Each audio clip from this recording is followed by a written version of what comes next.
What's up, congratulators? What's up, new people? I'm Xavier Garcia. Welcome to the Ultimate Psychology channel, where I'm creating tons of videos to cure all your life.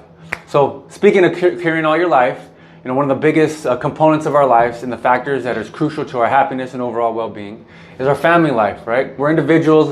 We constantly work on ourselves, self-improvement, but that's only so that we can enjoy meaningful relationships with the people around us. And there's no more meaningful people around us than our loved ones, those that we call our family members. So in this video, as you've seen in the title, probably the reason why you clicked, is creating a happy family life. And so I'm going to be in particular focusing specifically on the nuclear family. That's mom, dad, and 2.5 kids, whatever it is, and maybe dog. So to give you a little background on my, well, before I get started, we're doing this family style. And just like any family, we have, or in just in life, we have plans, we have goals. And then when we set out our intentions, the big monster shows up and we have challenges. So today we have a little bit of a curveball, and I'm not going to be exactly reading from a script, but God works in mysterious ways. So my wife and daughter actually be reading back to me some of the notes that I wrote down or I jotted down, because the last video I made, somehow we lost it. So we're just going to do it family style here. So it's going to go like this. So one of the topic I already mentioned, nuclear family. What's the next topic there we have? Lots of moving parts. Lots of moving parts. Okay, lots of moving parts. So again, like I said, we can focus on ourselves, and then, we can control ourselves, and we can't control other people. And in family, we have the dynamic of having the spousal relationship, and we have the child-parent relationship. And then, if you have multiple kids, and there's just 3 of us in our family, we have the Trinity here. But when you have more than one kid, and even just with the kid itself, there's lots of moving parts in the family. So it's like we're a machine, and our whole point is to become a winning machine, a team that functions well together, that produces positive experiences and memories, and provides a shelter and a safe haven for us to protect each other, to help us grow, and to basically, that way we can make the world a better place, because family is the bedrock of civilization. So that's how that would work there. What's our next topic? Blended family dynamics. Blended family dynamics, right? It's like, right? Nobody ever grows up and says, yeah, I want to be a step parent, or yeah, I want to have a step parent, or I want to have 7 kids. That's just not the way we grew up traditionally. But in today's modern society, things have gotten radically changed, but I only got to believe that it's only to make us better people. And so I've been blessed with the situation and the circumstances, and I've been blessed with a daughter, a stepdaughter. Would you like to say hi out loud? Hello. That's her. That's my sweet little angel. Okay. And she has a papa all of her own, and we're working on that relationship so that she can love and honor and respect him, and that he can respect our family life, because she lives in my household. So we have all these dynamics at play, and our goal is to be one big happy family. And we're still under construction, but it's worth fighting the good fight. And, with God leading the way, nothing's impossible.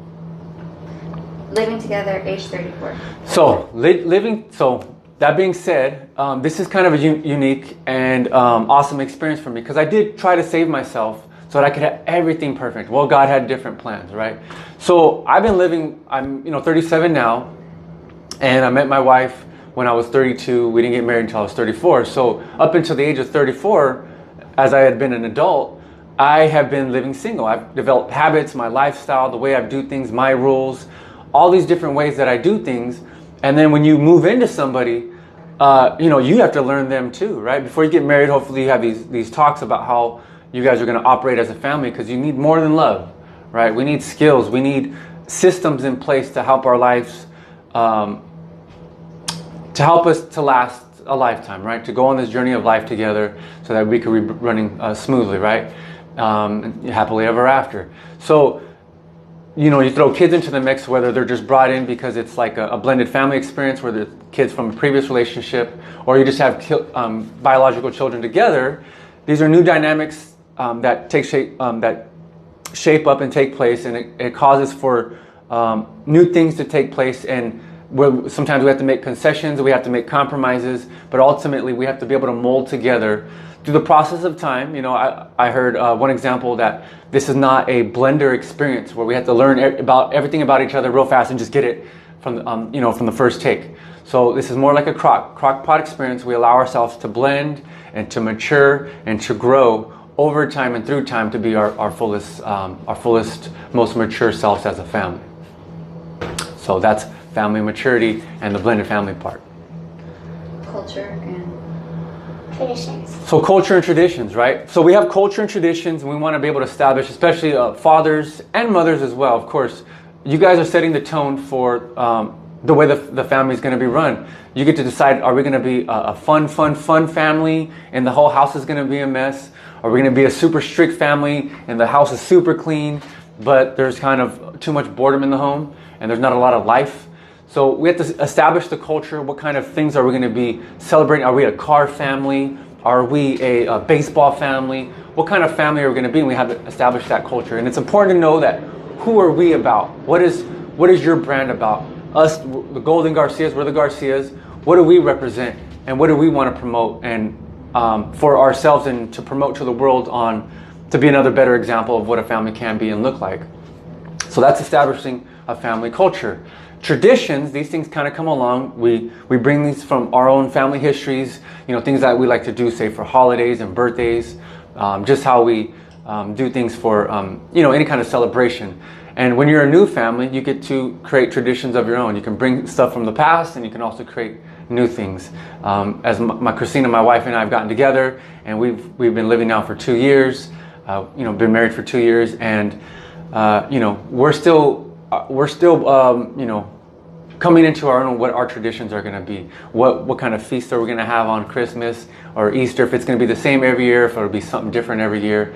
We're developing these for ourselves, but it's important to have traditions because it provides an identity for the family, and when you have an identity, it gives you much more strength. So that's cultures and traditions. Golden Garcias. Golden Garcias. We'll get the next one. Shift. Stick together through thick and thin. All right, so we have sticking together through thick and thin. So, the enemy is trying to destroy the family, right? We call it the devil or just life itself. It's very hard to have the family stick together and be strong like a clan. And so the reason why we establish these cultures and traditions is to make us stronger as a family. Our personal family goal is to be a circle of strength and love. And so what we do is when we have these cultures and traditions, it gives us an identity, it gives us strong, it gives us something to be centric about, to revolve our lives around this identity that we're pushing, the Garcias, for example, right? And who we are, what we stand for, what we represent. And the reason why we have to continue buying into this concept of family, because if we don't, we just let things be. If you're not growing, you're dying, right? If you're not constantly building and pushing the family, it's going to break down naturally. Things have atrophy. So it's going to take a while before you've established something where that the first idea, second going to God, is that we come to our family members to give us that strength and support, because obviously they know you and love you the most, and they're going to be able to be there for you to give you the most amount of strength. Because when wifey goes out to the workplace, husband goes out to the workplace, child goes out to school or anywhere else, we're individuals out there. And we have to be able to go through life, because life is going to have its challenges and its obstacles, to get through those things through thick and thin, right? Whether we have walls, whether we have a home or not, a family is with or without a home. We don't need a home to be a family, because our family is who we are as people, the individuals that make up that group. So you want to establish a culture of strength, that we're here for each other, this tight-knitness, this commitment, because if we don't and we try to do life alone, we're just going to get beat down. Life is not meant to be alone. Not only just for the sake of enjoying company, but also because we're more likely to get off track in our life's purpose if we don't have that reinforcement. And the meaning of life also is to enjoy superior relationships. That's why we're here. We're all here to get along and to love one another, to enjoy each other's company. Family only second to God.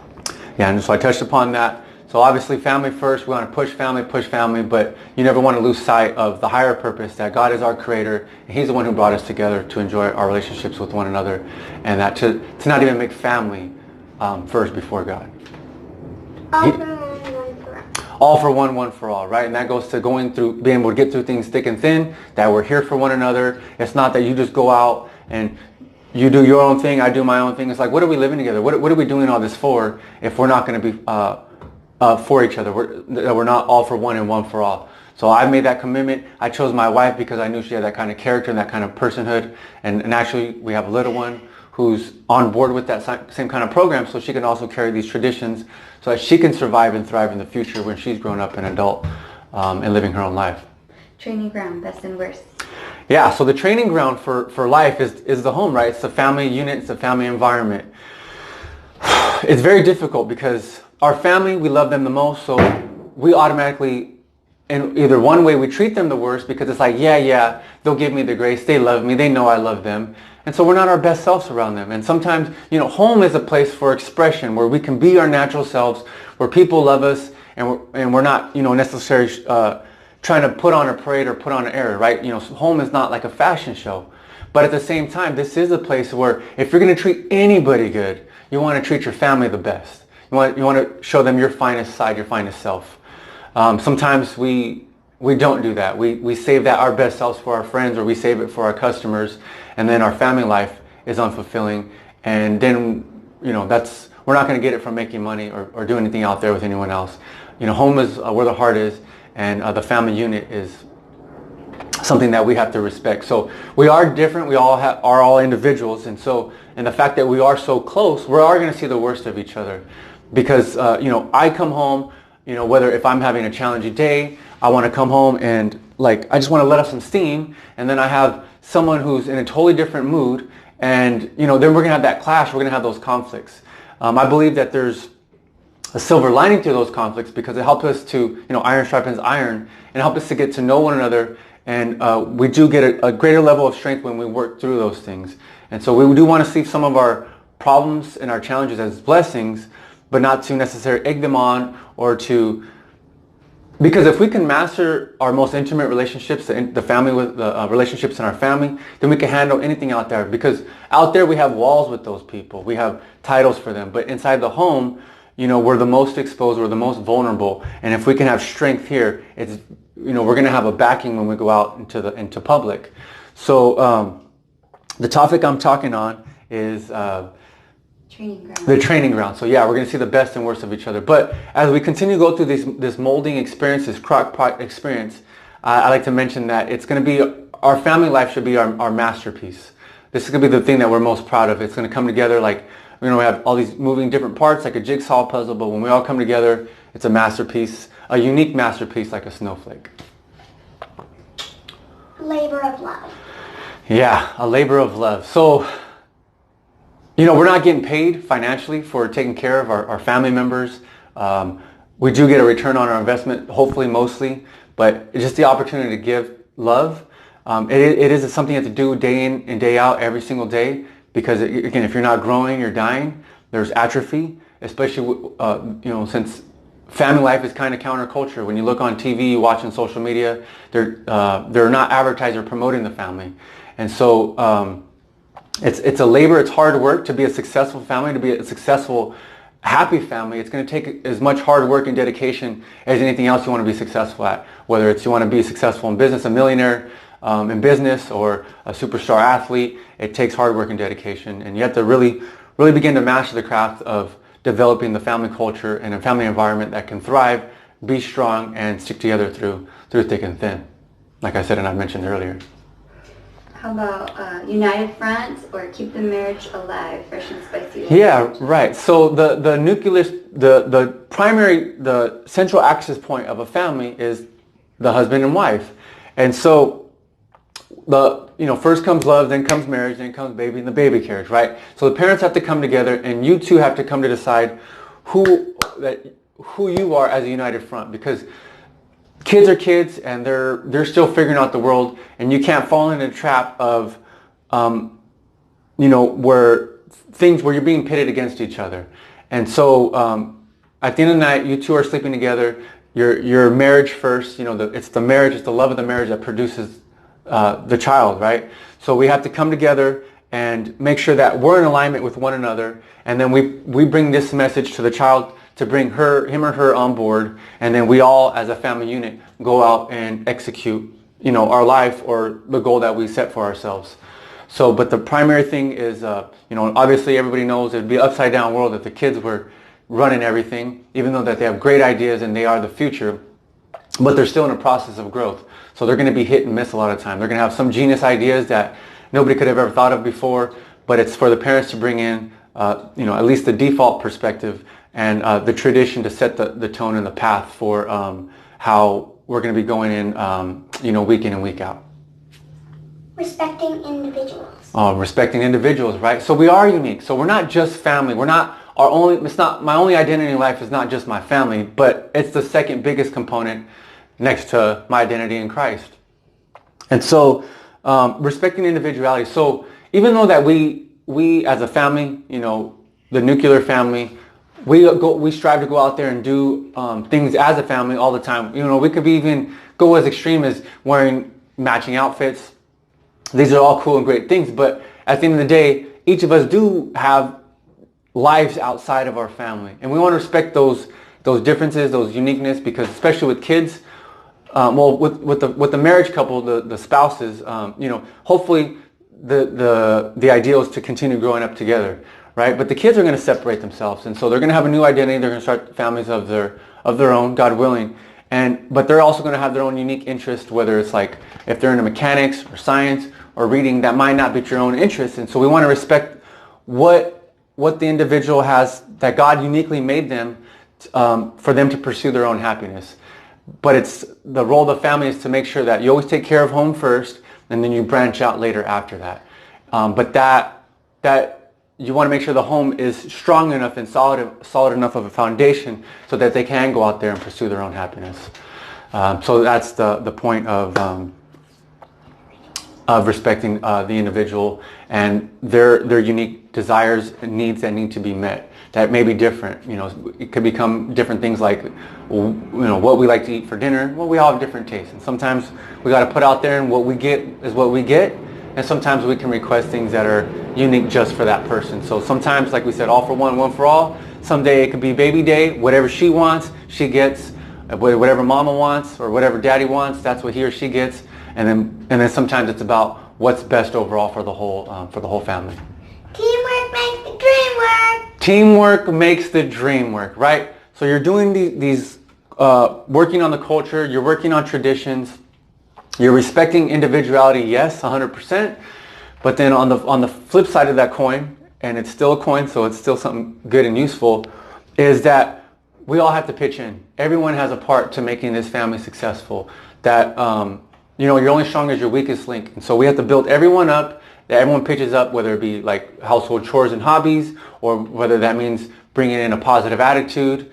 And not everyone can be positive all the time, and it's important for the other people to cheer them up and get them back on board. But we do have an obligation to each other to everyone counts, and without anybody doing their part, we can fail. There's a great story where a couple Super Bowls back, the guy knocked the ball out of the receiver's hand to score the winning touchdown, and the defensive player saved the game for his team to win the Super Bowl. And the reporter asked him, how did you do it, and blah, blah, blah, blah, at the interview. And he says, Coach Belichick, he just said, do your job, and just do your job. That one person did his job while everyone else was doing their own unique individual job. And because he did his job, he saved the game for his team. So it's not like everyone's doing the same thing. Each of us has our own role and our own job to do. And when you do your job and everyone does their job, we're going to end up being a winning team. So make sure that everyone has their responsibility and what they're capable of doing, even if it's just to sit there and be cute. Obviously you want to have things that are for their strengths that add to the family, but everyone should know their role, and that way we can all function what's that? River dancers, right? So that's the point. Teamwork makes the dream work. Vision, mission, goal, values. Okay, so this is higher level. This is something that most families don't get to, but these are conversations that you could have and you should have and you need to have about, again, what is our family about? So we have our culture, we have traditions that we do, but it's also important to voice, if we were the happiest family we can be, what would that look like? How would we be operating? How shall we live together in order to be happy, healthy, and whole? We need to ask these questions and get feedback constantly. We need to constantly reinforce and reiterate this question in the family and have people pitch in, so that way we continue to not get stale as a family, but to continue to grow and be vibrant as a family. Hit me again with the question, baby. Who's got it better than No. Oh, What we're- Vision, The vision, the mission, and so yeah. So the mission again. This is also things that we can do contributing outside of the family, like volunteer work. But our mission is to this is something that my family and I are working on. But if it's to go out there to be loving, to be healthy, and to be grateful to God for the things that we have, then that's what we are about, and that's how we also create the culture, because we reinforce these values. As I mentioned earlier, our goal is to be a circle of love, a circle of strength and love. We have a little poster on in our dining room area. But so the vision, the mission, the goal, the values, integrity, love, health, gratitude, and wisdom. Winning, yeah. So when we're doing all these things together, we're constantly doing this labor of love day in, day out, every day. You're going to be eventually becoming a winning team. Every day is a victory, from sun up to sundown, from good morning to good night. We all had a victorious, great day. And it's like living happily ever after. It doesn't happen. It's not just a fantasy. It just doesn't happen on its own, like an explosion in a print factory and a dictionary just comes together. It's something we have to continually to reinforce and to build, so that way we can have successive days of winning. And obviously there's going to be some days that are more challenging, things in the outside world that happen and take place, with finances or health of family members. But when we're constantly reinforcing this, it's going to make us stronger to continue to get through those challenging days, so that when we do have our not so challenging days, they can be a lot more fun.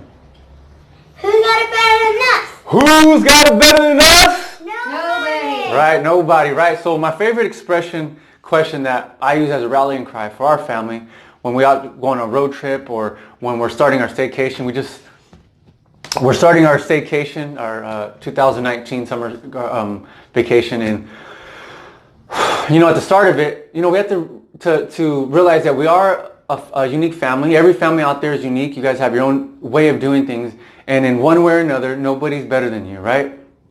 You're no better than nobody. Nobody's better than you. But it's important to remind your guys' self that you guys are unique as a family. We're not just some nameless group of huddled mass there. That you guys are special and you're significant. You have something to share with the world that hasn't been seen before, and for you guys to take a sense of pride in who you are, who you're becoming, and what you're building. So that's a question that I learned from Jim Harbaugh, former San Francisco 49ers head coach, football coach, and I loved it and I adopted it, and we like it. Systematic household. Systematic household, right? So again, going back to what kind of family we're going to be. We can be a loosey-goosey family, and it's all fun and laughter, right? But there's always the yin and the yang, right? There's always the alpha and the omega. And so for me personally, I brought in some systematic way of running the household. What time we have dinner, what time is bedtime, how we set up, getting lunches ready from the night before. That way our life runs in order. And the reason why I love having a system in place is because when my life wasn't very organized or structured, and I would be making plans with people, well, when we don't have these things in order, sometimes the goal, like maybe we wanted to have a beach day, but we didn't discuss the details, and then when we go to the beach, then we forgot the water, there was nothing to eat, forgot the sunblock. And this can make for great adventures, but 9 times out of 10 it ends up being where time is lost, or someone drops the ball, and you don't get to have that maximum optimal experience that you're hoping for. So when you have a system and a standard set in place, that's where spontaneity can come from, because you have that certainty that something is going to be there, and then it allows you to be creative. But if you're always stuck in not having any structure at all, it's highly unlikely that you're going to be able to pull off some miracle where everything's just all going to come together brilliantly. So be sure to have order in your home. That way things can run as smoothly as possible and give yourself the best opportunity for more magic moments to come along, because you're going to have a peace of mind that things are already there. You don't want to be overly rigid or overly strict about these things, because then you would kill all the fun and there'd be no life. And that's exactly what family's for, is to share and do life with one another. Expression, not impression. Expression, we'll pass on that one. Clean home is a happy home. Clean home is a happy home. Yeah, we'll keep on going past that one. Weekends and vacations. Weekends and vacations. Yeah, so we're talking about a structured lifestyle, having a systematic household. And when it comes to obviously setting up what system works best for us, who's doing the dishes, whatnot, when they're going to do it, how they're going to do it. And that can go from night to night, right? As we're respecting individuals and their goals and kind of putting the family first and for us to move forward. We also should have discussions around the dinner table about, what we're doing for the weekends, what we're doing for vacations. We have to continue developing these conversations of what we're doing and what we are doing. Also, we do need time for reflection to look at all the great things that we've done and accomplished and that we're getting to give us more fuel to even take on bigger and better things. But that's where greatness can come from in a family, because if you stick together around a dinner table and you say at least this one part of the day we're going to be together, because life can be so crazy and hectic with people going different directions all the time. You need to have that one thing at least once a week, right? If you're fortunate and you're super disciplined about it, make it happen every day, or as much as possible. When you have the chance to come around the dinner table and discuss family goals and activities that we want to accomplish together as a family. Because I'm talking about what here?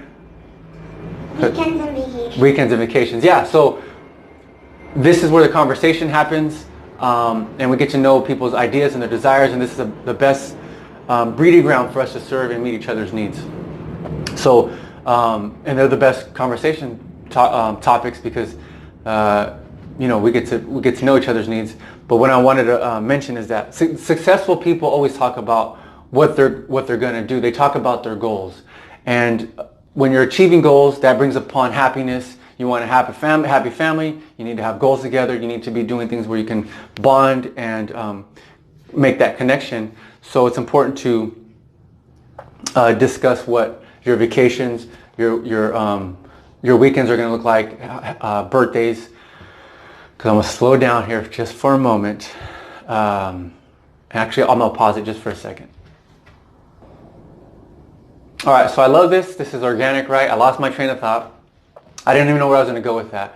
But I hope you're finding some good material about what it takes to having these positive conversations, because this is where the life is at. So I'm going to move it. When we're having these conversations, also, we want to make our home, the actual household that we're living in, to reflect who we are. So when we're constantly talking about each other and each other's desires, we have creative things. And I know for one, our creative juices get flowing. I know one thing for us is when we're in the home and when conflicts arise, because they will arise, it's good to have positive pictures of the family around the home.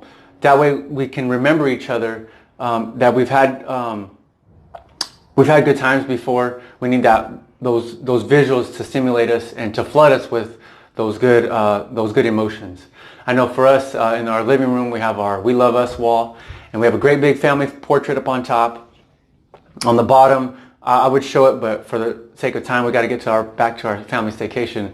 We have a big old board of maybe 24 pictures of all the things, all of our greatest dates that we went on during our courtship, but as a family courtship, the three of us, before we became an official family after the ceremony of our wedding.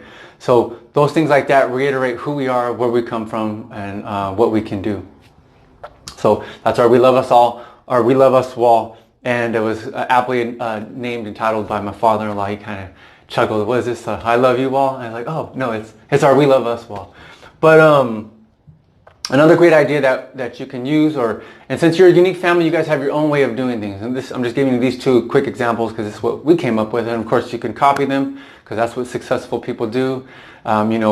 When you do what other successful people do, you get what other successful people get. When you do what other happy families do, you get what other happy families get. And of course, you can do it with your own slant and in your own way to make your own flavor. But everyone's into the social media world and posting their pics. And so we compiled in our Google Photos we set up a little folder, and you can get and so every time we would take a great family photo or an adventure or an experience that we had, we'd capture it, we put it in that little folder, and at the end of the year we take it down to Walmart, and then we produce a calendar. They'll make a calendar. So everything that we did in the month of 2000 or in January 2018 is now in our 2019 calendar on January. So we get to reflect upon what we did back in January 2018, and it goes on for the whole year. And so this year we're doing it, and this is a family tradition that we've set up and established. This is our third calendar, and they're great fun to look at. Nobody really looks at them. Some of these are not on social media because they're kind of silly, so just the guests that we allow in our home can see some of them.